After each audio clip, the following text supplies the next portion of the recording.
Okay, மறுபடியும் ஆண்டவராகிய இயேசு கிறிஸ்துவின் நாமத்தினால உங்க அனைவரையும் வாழ்த்துகிறேன். फिर से यीशु मसीह के नाम से हम सभी का जो है स्वागत करते हैं। ஆண்டவருடைய வார்த்தைக்கு செல்வோம். आइए हम परमेश्वर के वचन में जाएंगे। டிசைரிங் காட் அப்படின்றத பத்தி பார்த்துட்டு இருக்கோம். हम जो है परमेश्वर को इच्छा करना उसके बारे में देखते आ रहे हैं। தேவனே நம்மளுடைய வாஞ்சியா இருக்கணும், விருப்பமா இருக்கணும்ன்றத பத்தி பார்த்துட்டு இருக்கோம். हम जो है परमेश्वर ही हमारा अच्छा, परमेश्वर ही हमारी चाहत होना चाहिए करके देखते आ रहे हैं। இந்த உலகத்துல எத்தனையோ காரியம் இருக்கு. देखो इस संसार में कितनी सारी बातें இது हैं எல்லாமே ஆண்டவர் நம்மளுக்கு என்ஜாய் பண்ண கொடுக்கிறாரு. और परमेश्वर इस सारी बातों को हमें इसमें आनंद उठाने के लिए दे रहे ஆனா हैं। நம்மளுடைய இருதயம் அது மேல இருக்க கூடாது. लेकिन हमारा हृदय उसमें नहीं लगा रहना चाहिए। நம்மளுடைய இருதயம் ஃபுல்லா ஆண்டவர் மேல இருக்கணும். हमारा हृदय पूरी तरह से परमेश्वर के अंदर உங்களோட लगा रहना चाहिए। உங்களுடைய வாஞ்சை, விருப்பம் எல்லாம் உண்மையிலேயே ஆண்டவர் மேல இருக்கணும். आपका दिलचस्प, आपकी चाहत जो है पूरी तरह से सच्चाई से उनके ऊपर लगा रहना चाहिए। ஹல்லேலூயா. हालेलुया। சோ இன்னைக்கு ஒரு வசனத்தை வாசிப்போம்.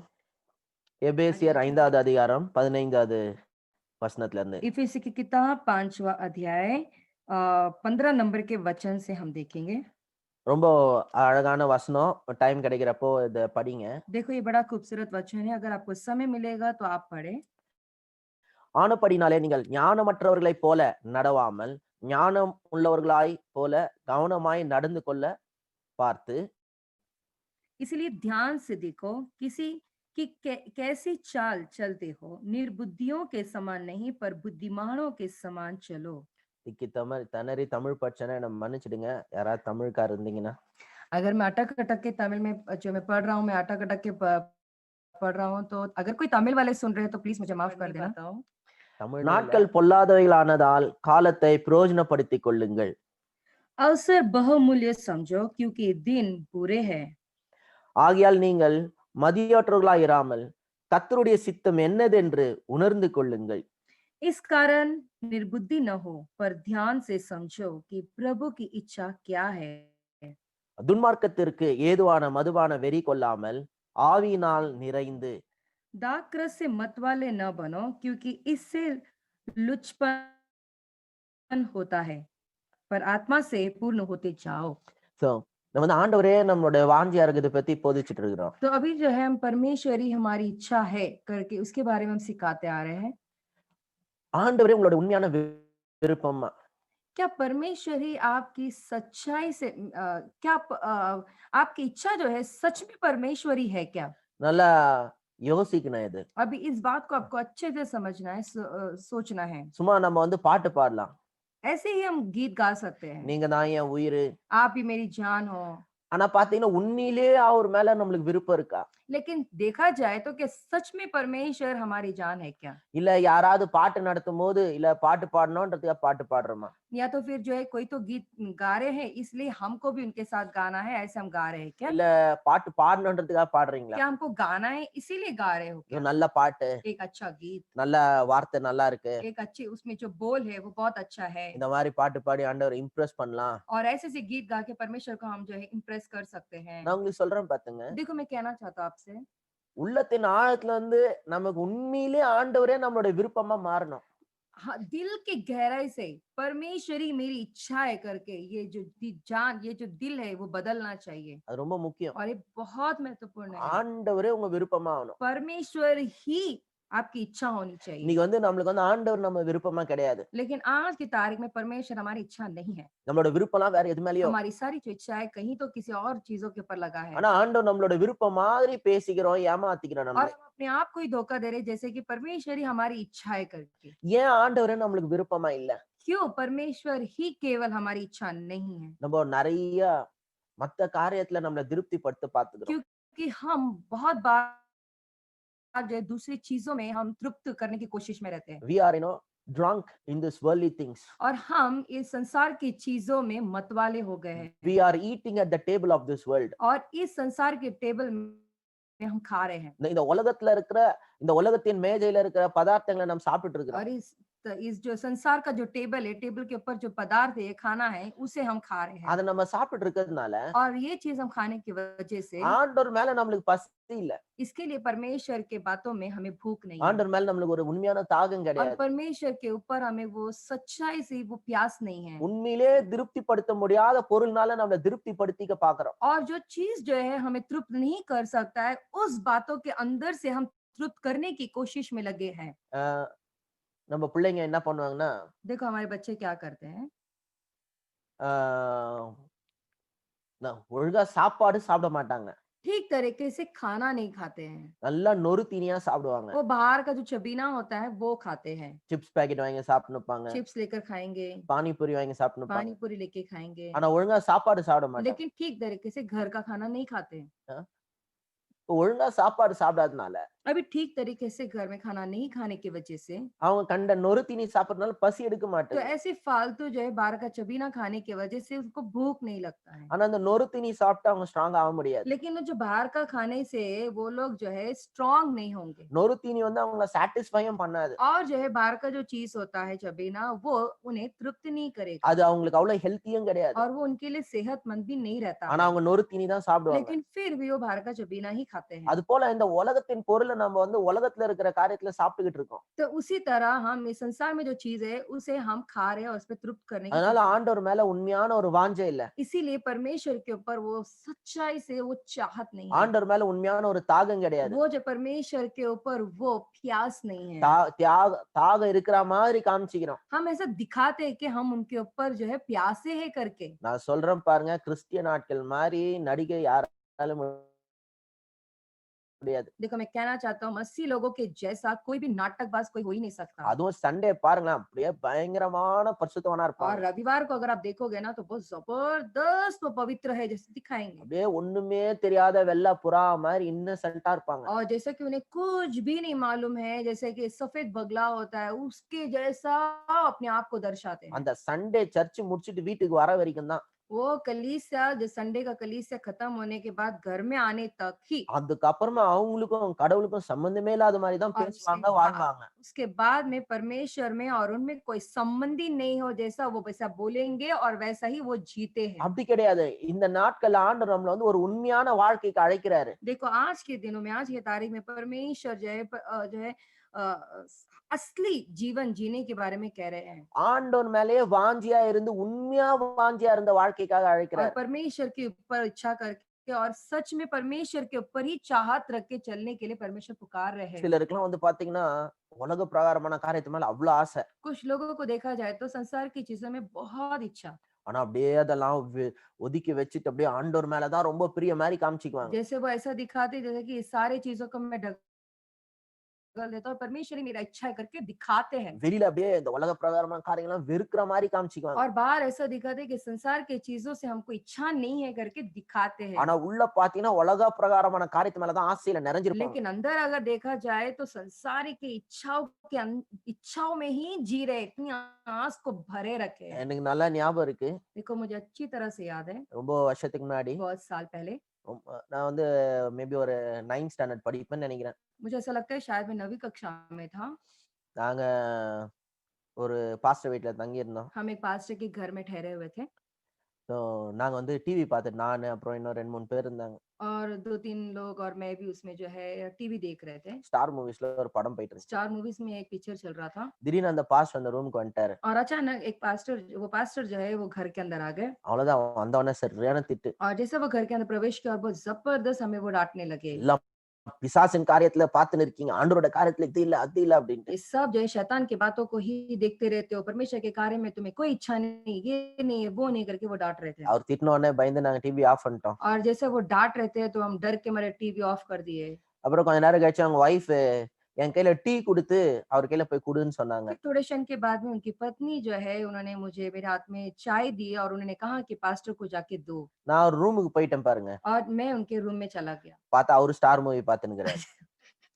देख रहा हूँ तो वो स्टार मूवी देख रहे हैं। அவருக்கு என்ன பார்த்து என்ன பண்றதுன்னு தெரியல. और जैसा उन्होंने मुझे देखा उनको समझ में नहीं आ रहा था कि क्या करे। அவங்க ஒய்ஃப் மேல சரியான கோவம். और उनकी पत्नी के ऊपर जबरदस्त उनको गुस्सा आया। நீயே டீ எடுத்துட்டு வந்து குடுக்க வேண்டியது தானே, அவங்க கையில ஏன் குடுத்து விட்ட? देखो खुद को टी लेके के देना चाहिए था, उसके हाथ में तूने क्यों भेजा? என்னத்துக்கு இந்த மாரின்னு எனக்கு புரியல.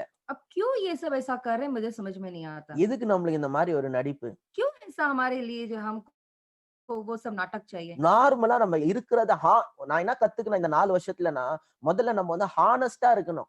इन 4 सालों में पता है मैंने क्या सीखा? पहली बात हमें सच्चाई से जीना है।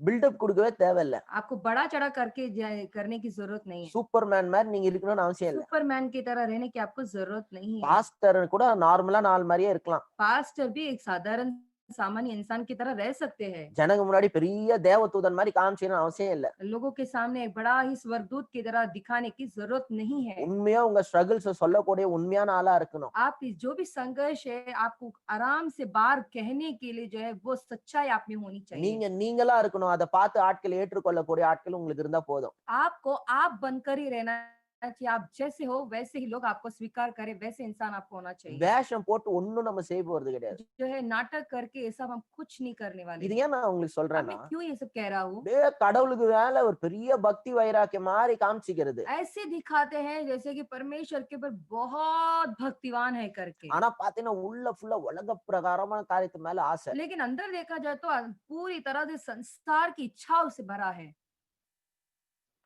சிலர்லாம் வந்து நகை போட மாட்டாங்க. देखो कुछ लोग जो है सोना नहीं पहनते हैं। அந்த மாரி பாஸ்டர்ங்க வந்து அவங்க மகளுங்களுக்கு சொல்லுவாங்க நகை போடக்கூடாது. तो ऐसे पास्टर लोग उनकी बेटियों से कहते हैं कि वो जो है जेवर जो है सोने का जेवर वो सब नहीं पहनना चाहिए। ஆனா அந்த பசங்க வேற யாராவது வீட்டுக்கு போனாங்கன்னா, लेकिन उनके जब बच्चे जो है अगर दूसरे किसी के घर में जब जाते हैं, அவங்க ரிலேட்டிவ் வீட்டுக்கு போனாங்கன்னா, उनके कोई रिश्तेदार के घर में जब जाते हैं, உடனே அவங்களோட அத்தை, மாமா செயின் எல்லாம் வாங்கி कழுத்துல மாட்டிடுவாங்க. तुरंत जो है उनके आंटी अंकल जो होते हैं उनका जो चेन होता है उठा के वो पहन लेते हैं। ஆசை. इच्छा। ஆனா வந்து வெளியில வந்து காமிச்சுக்கிட்டே எனக்கு வெள்ளியும் வேணாம், பொண்ணும் வேணாம், இயேசு மாத்திரம் போதும். फिर वो लोग ये दिखाते हैं मुझे सोना नहीं, मुझे चांदी नहीं, मुझे कुछ नहीं चाहिए, मुझे यीशु मिल गए तो बस हो गया करके दिखाते हैं। ஆனா உள்ள வந்து இயேசுலாம் இல்ல. பொருள் மேல தான் ஆசை. लेकिन अंदर यीशु सब नहीं, चीजों के ऊपर ही इच्छा।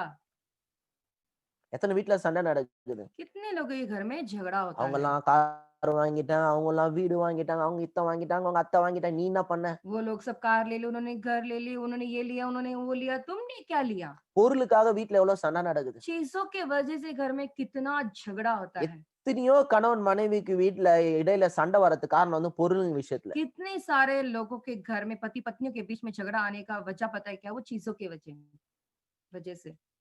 நான் உங்களுக்கு சொல்றேன். देखो मैं कहना चाहता हूँ பொருளுங்க நம்ம வச்சுக்கிறது தப்பு இல்ல. चीजों को अपने पास रखना कुछ गलत नहीं நீங்க है। நல்ல பெரிய வீட்ல இருக்க தப்பு இல்ல. और आप अच्छा बड़ा आलीशान घर में रहना भी गलत नहीं வசதியா है। இருக்கிறது தப்பு இல்ல. और अच्छे आलीशान से जीवन जीना भी गलत नहीं நீங்க है। நல்ல ஆரோக்கியமா, வசதியா, பெஸ்ட்டா, சிறப்பா இருக்கணும்னு ஆண்டவர் விரும்புறாரு. आप अच्छा आरोग्यता से आलीशान जीना और आप सर्वोत्तम जीना ही परमेश्वर की इच्छा है। ஆனா நல்லா கேளுங்க. लेकिन अच्छी तरह से सुनिए। அது அது அதுல நீங்க உங்களை நிரப்பிக்க திருப்திப்படுத்திக்க நினைக்க கூடாது. लेकिन उस बातों में आप अपने आप को तृप्त करने के बारे में न सोचना। பொருள் நம்மள திருப்திப்படுத்தாதுன்னு என்னத்து உங்களுக்கு தெரிஞ்சு இருக்கணும்.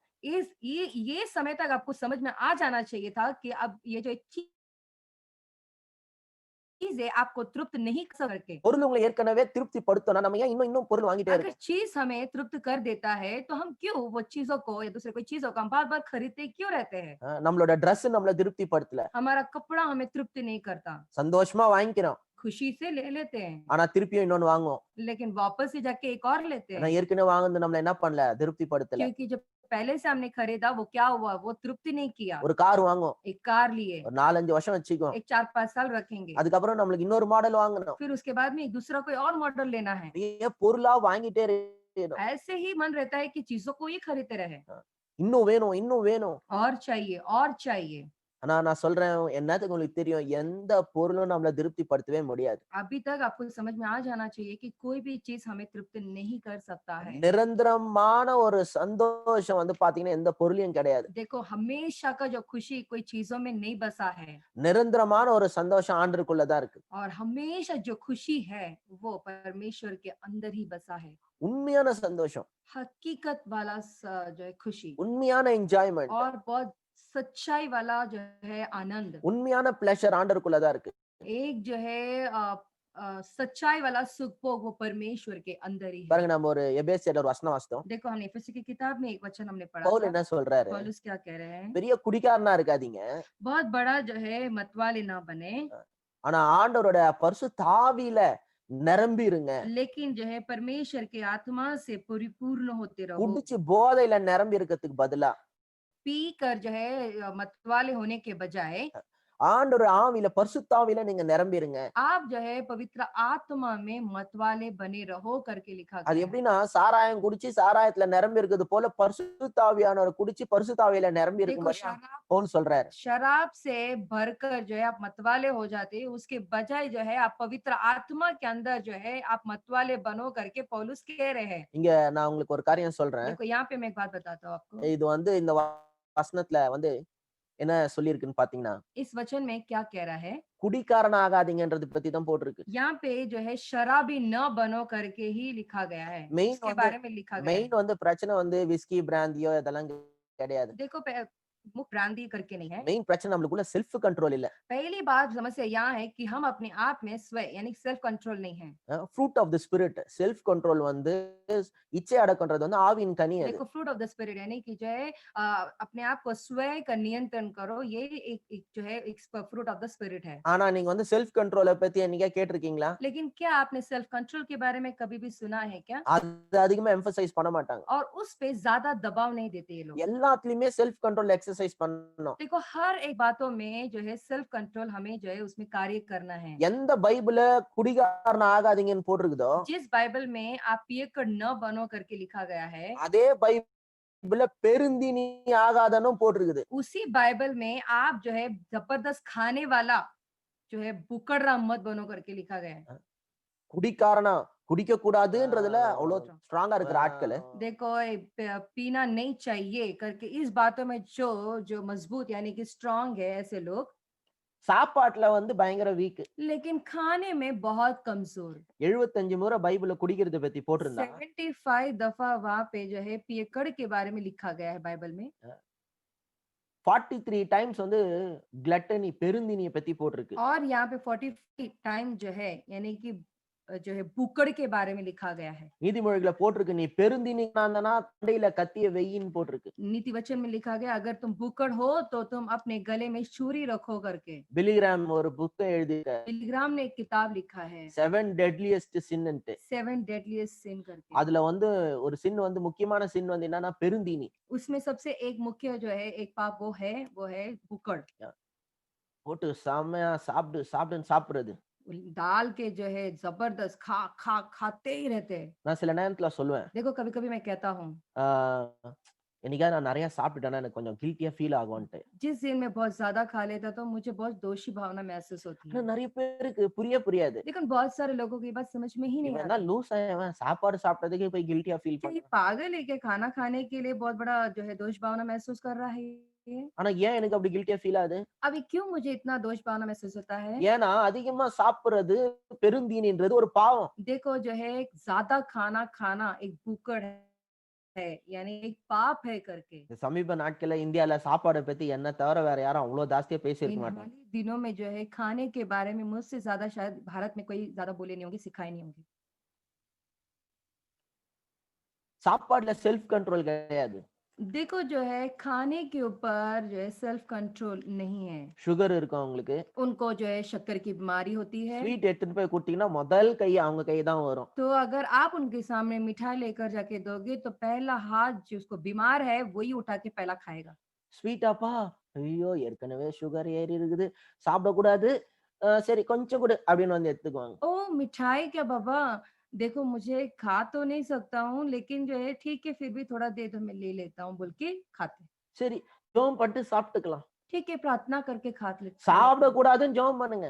खाना नहीं चाहिए करके प्रार्थना करो। எனக்கு உடம்புக்கு ஒத்துக்கான பொருளை சாப்பிடாம இருக்க கிருபையை தாங்கன்னு ஜெபம் பண்ணுங்க. जो शरीर में ठीक नहीं रहता है परमेश्वर और वो चीजों को मैं नहीं खाऊं करके आप वैसा प्रार्थना करें। செல்ஃப் கண்ட்ரோல் நம்மளுக்கு கிடையாது. तो जो है नियंत्रण ऐसा नहीं है இஷ்டத்துக்கும் சாப்பிடுவோம். और जो है अपनी मन मर्जी जो खाना है वो खाते हैं। பாலிவுட்ல இருக்கிறவங்க போட்டோ வீடியோஸ் எல்லாம் பாத்தீங்கன்னா ஜிம்ல எக்ஸசைஸ் பண்ற மாதிரி இருக்கும். बॉलीवुड के फोटोज अगर आप वीडियो देखोगे तो जिम में वो लोग व्यायाम करने के जैसा वो लोग दिखाते हैं, फोटोज देते हैं। கிறிஸ்டியன்ஸ் போட்டோ பாத்தீங்கன்னா ரெஸ்டாரண்ட்ல தான் இருக்கும். लेकिन मसीह लोगों का अगर आप फोटो को देखो रेस्टोरेंट में ही रहता है, சாப்பிடுற போட்டோ தான் இருக்கும். खाने का ही तस्वीर रहता है। So, சாப்பிடுறதுல நம்மளுக்கு என்ன இல்ல, கண்ட்ரோல் இல்ல. देखो खाने के ऊपर हमारा नियंत्रण नहीं है, செல்ஃப் கண்ட்ரோல் தான் ரொம்ப முக்கியம். स्व नियंत्रण ही जरूरी है। சோ இங்க பைபிள்ல போட்டிருக்கு, तो यहाँ बाइबल में लिखा गया பவுல் है, சொல்றாரு உலக பிரகாரமான போதையில நீ நிரம்பி குடிகாரனா இருக்காத. यहाँ पे पौलुस ये कह रहे हैं ये जो है दाकृत से मतवाले ना बनो ஆனா ஆவியில நீ நிரம்பி இரு. पर आत्मा से परिपूर्ण होते रहो। அப்படின்னா ட்ரங்க் இன் தி ஸ்பிரிட். इसका मतलब ये पवित्र आत्मा से मतवाले बनो। எப்படி ஒரு குடிகாரன் போதையில இருக்கிறானோ அது போல நீ ஆண்டவர்ல நீ நிரம்பி இரு. जैसा एक जो है शराबी जो है नशे में मतवाला रहता है, वैसे ही तो परमेश्वर पवित्र आत्मा में नशे में रहे करके।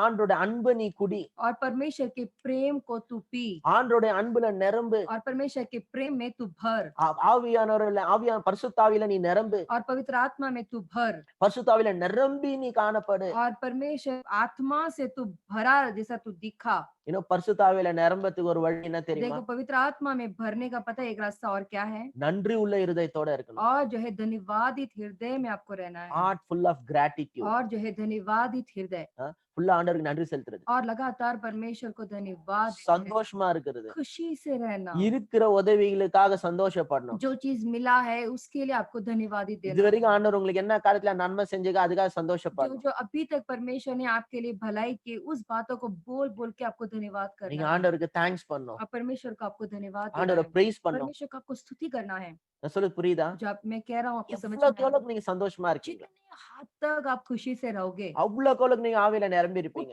उतने हद तक आप पवित्र आत्मा से भरे रहेंगे। எவ்வளவுக்கு எவ்வளவுக்கு நீங்க நன்றி செலுத்துறீங்க, जितने हद परमेश्वर को धन्यवाद देते रहते हो அவ்வளவுக்கு எவ்வளவுக்கு நம்ம ஆவியில நிரம்பி இருப்போம். उतने हद तक हम पवित्र आत्मा से भरते रहेंगे। ஆண்டவர் மேல ஒரு தாழ்வு